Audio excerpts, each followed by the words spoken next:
नमस्कार सभी को।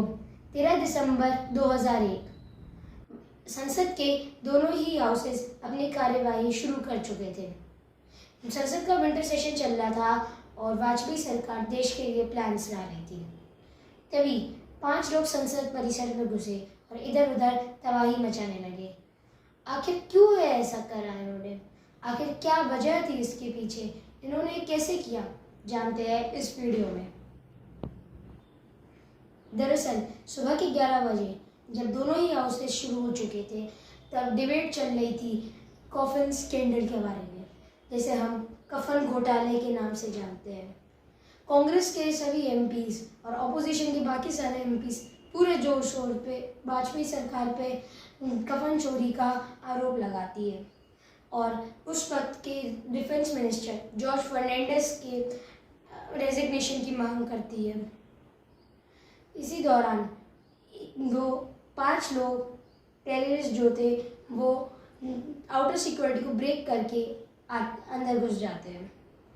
वहाँ पे क्योस इतना हो जाता है कि जो स्पीकर थे उन्हें 1:20 की जगह 11:20 में ही संसद को रोकना पड़ता है। इस सरप्राइज ब्रेक का फ़ायदा उठाते हुए बहुत से एमपीज ठंड के मौसम में बाहर आए धूप के नीचे, कुछ अपने घर चले गए, जबकि बाकी बचे 200 एमपीज पार्लियामेंट की बिल्डिंग में ही रहे। इसी दौरान उस टाइम के होम मिनिस्टर एल के Advani, information and broadcasting minister Sushma Swaraj और लॉ मिनिस्टर अरुण जेटली उसी जगह पे मौजूद थे। तब उसी वक्त वो जो गेट 11 के बाहर वाइस प्रेसिडेंट कृष्णकांत का व्हीकल कॉन्वे खड़ा था, उनका इंतज़ार कर रहा था क्योंकि उस वक्त कृष्णकांत जी पार्लियामेंट उसी दिन अटेंड कर रहे थे। वहाँ पे वो टेररिस्ट की वो कार वहीं पे आई। वहाँ पे मौजूद थी CRPF women constable Kamlesh Kumari, जिन्होंने उस कार को सबसे पहले नोट किया। उन्होंने साइड में खड़े वार्ड ऑफिसर जेपी यादव को कमांड दी कि आप एक बार उस कार के अंदर देखिए, उसके अंदर कौन है। वहाँ पे जैसे ही जेपी यादव जाते हैं वहाँ पे कार अपनी पूरी स्पीड में चलती है। वहाँ पे कमलेश कुमारी, जिनके पास ना कोई हथियार थे, वो अपने खुले हाथ से ही उस कार को रोकने की कोशिश करती हैं। इस कोशिश में जो एम्बेसडर गाड़ी का ड्राइवर था उसने गलती से गलत मोड़ ले लिया और वो लॉन के अंदर घुस गया। वहाँ पे 5 टेररिस्ट गाड़ी से बाहर निकले और फायरिंग शुरू की। सबसे पहले जिनकी जान गई वो थी वीर कमलेश कुमारी जी और फिर वहाँ पे खड़ा हुआ एक माली। जेपी यादव को अब समझ आया कि क्या हो रहा है। उन्होंने तुरंत वॉकी टॉकी पे कॉल दिया कि हम पे एक टेररिस्ट अटैक हुआ है। ये उनके कुछ आखिरी शब्द थे, जिनके बाद आतंकवादियों ने उन्हें भी मार के गिरा दिया। सभी आतंकवादी गेट नंबर 1 की तरफ रश कर रहे थे। जब वहाँ पे वॉच स्टाफ उन्हें सभी एमपीज को अंदर ले जा रहा था और सभी साइड गेट्स बंद कर दिए। सिर्फ एक गेट खुला था, वो था मेन गेट। उस मेन गेट से अभी भी एमपीज अंदर आ रहे थे और जैसे ही आखिरी एमपी अंदर आए वापस उस स्क्वाड के लीडर मोहम्मद वहाँ पे पहुँच गया। वहाँ पे उसने दोनों वॉच स्टाफ मेंबर्स को गिरा दिया और तेज़ी से पहुँचने लगा। जब वो गेट के अंदर घुसने वाला था तभी गेट उसके मुंह पे बंद हुआ और वो गिर गया। वहीं पीछे खड़े हुए हेड कांस्टेबल वाई थापा, उन्होंने वहाँ पीछे से फायरिंग शुरू करी। वहीं लेटेस्ट वॉल के पीछे खड़े हुए कांस्टेबल सुखविंदर सिंह, वहाँ पे उन्होंने भी फायरिंग शुरू करी और वहीं पे मोहम्मद मारा गया। सुखविंदर सिंह को एक गोली थाई में लगी, जिसका उन्हें पता भी नहीं चला कि वो कब लगी। वो जैसे ही अपनी पोजीशन से चेंज करने के बाद पे आए, उनके पैर में बहुत दर्द हुआ। उन्हें शूट करते वक्त ये नहीं पता था कि फिदाइन स्क्वाड के लीडर द्वारा उन्हें एक गोली मारी गई है और वो सीआरपीएफ के टेंट में अपनी इलाज के लिए चले गए। वहीं वाई थापा को भी 2 गोलियां लगी थी, एक नी पे एक थाई पे, और वो भी वापस चले गए। वहाँ पे बाकी बचे हुए 4 टेररिस्ट भाग रहे थे, जिनमें से 3 एक young CRPF constable D Santosh Kumar की फायरिंग रेंज में आ चुके थे और वहाँ से डी संतोष कुमार ने बड़े ही एक्सपर्टली चुन चुन के तीनों को मारा। बाकी बचा एक टेररिस्ट, वो गेट नंबर 5 की तरफ भागा। वो गेट नंबर 5 की तरफ भाग रहा था और वहाँ पे पहुँच गया। वहाँ पे उसने बहुत सारे ग्रेनेड्स फेंके और अपनी जीत का जश्न बनाया, लेकिन ये जीत का जश्न ज़्यादा देर तक टिका नहीं। वहाँ पे बैठे कांस्टेबल श्यामवीर सिंह ने उस पर फायर कर दिया और वो मारा गया।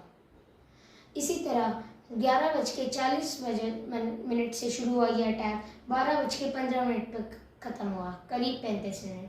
लेकिन उसके 30 मिनट बाद ही एमपीज़ को बाहर आने की परमिशन मिली। आखिर ये कैसे हो गया?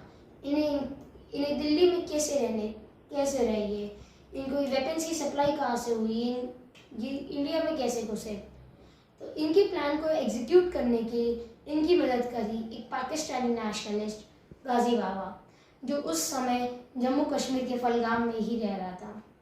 वो बॉर्डर से पार होने के बाद उसने दिल्ली पहुंचने तक, दिल्ली में उनका खाना पीना रहना तक हर चीज़ का इंतज़ाम उसी ने किया। वहाँ पे पहुँचते ही उस टीम के कैप्टन मोहम्मद अफजल गुरु ने इस टीम को 2 हिस्सों में बांटा और मुखर्जी नगर और गांधी विहार में उन 2 जगहों पे इस टीम को छुपा दिया। अगले दिन करोल बाग गए ये लोग ताकि एक वाइट एम्बेसडर कार खरीद सके। वहाँ पे एक पुरानी वाइट एम्बेसडर कार खरीद के वहाँ से आगे गए कश्मीरी गेट। वहाँ से उन्होंने एक रेड व्हीकल खरीदा जिससे वो चेक पॉइंट्स पे पुलिस को ट्रैक कर सके। इससे हफ्ते से करीब 1 दिन पहले दिल्ली के फेमस स्पाइस होलसेल मार्केट खली बाउली गए। वहाँ पे इन्होंने ड्राई फ्रूट्स खरीदे ताकि अगर मुश्किल में पड़े तो ये ड्राई फ्रूट्स खा के कुछ टाइम तक जिंदा रह सके, और कुछ केमिकल्स खरीदे ताकि वो उनसे हथियार बना सके। सब तैयार होने के बाद हमले से 1 दिन पहले दिल्ली के एक बहुत पुराने होटल करीम होटल में गए, जहाँ पे इन्होंने अच्छे से खाना खाया, ये सोच कि क्या पता ये इनका आखिरी सफ़र हो। हमले से इस तरह इनकी प्लानिंग थी, लेकिन इसके पीछे था कौन? तो अगर आपको याद हो तो 1999 में इंडियन एयरलाइन के एक प्लेन हाईजैक में उस प्लेन के सभी पैसेंजर्स को बचाने के लिए भारत सरकार ने एक आतंकवादी को वापस लौटाने की बात की, जिसका नाम था मोहम्मद आज़ाद। वहाँ पे आज भी पाकिस्तान में खुले आसमान में घूमता है। वही 2003 में अफजल गुरु जब वहाँ मारा गया, 2003 में गाजी बाबा को भी पकड़ के 9 फरवरी 2013 को फांसी दे दी गई।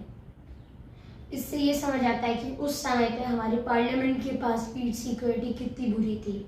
वहाँ पे उस टाइम पे जो फोर्स पार्लियामेंट की तरफ जाती थी, वहाँ पे एक बैरिकेडिंग तक नहीं होती थी, इतने बुरे हाल थे। वहाँ पे एमपीज़ की सिक्योरिटी का कुछ ज़्यादा ध्यान नहीं रखा जाता था, बिल्कुल ध्यान नहीं दिया जाता था इस बात पे कि वहाँ पे बैरिकेड्स है। वहाँ बैरिकेड्स नहीं है। वहाँ पे कुछ सीसीटीवी कैमरास लगे थे, जिनमें से शायद आधे तो बंद ही थे। इस घटना में करीब दिल्ली पुलिस के 6 पुलिस पर्सनल, 2 वार्ड मेंबर और 1 सर्विस ऑफिसर मारा गया, एक माली भी। इस हमले के बाद कमलेश कुमारी को अशोक चक्र से सम्मानित किया गया। वाई.डी. थापा, सुखविंदर सिंह, डी. संतोष कुमार और श्यामवीर सिंह को शौर्य चक्र से सम्मानित किया गया और इन्हें प्रमोशन दिया गया। इस घटना के बाद से अच्छे से हर पार्लियामेंट में बैरिकेडिंग की गई है, अच्छे सीसीटीवी कैमरास और काफ़ी हद तक वो किया गया है। अब यहाँ पे ये सवाल भी उठता है कि इन्हें अलाउंस कैसे मिली? तो वहाँ पे एक ऑफिशियल होम मिनिस्ट्री का स्टिकर उनके विंडशील्ड पे लगा हुआ था, और विंडशील्ड पे ऑफिशियल होम मिनिस्ट्री का स्टिकर उन्होंने ऑनलाइन डाउनलोड किया था, जिससे पुलिस भी चकमा खा गई कि ये होम मिनिस्ट्री की एक गाड़ी है। वीडियो अच्छा लगा हो तो टाइटैनिक वाली वीडियो भी देख लेना। धन्यवाद।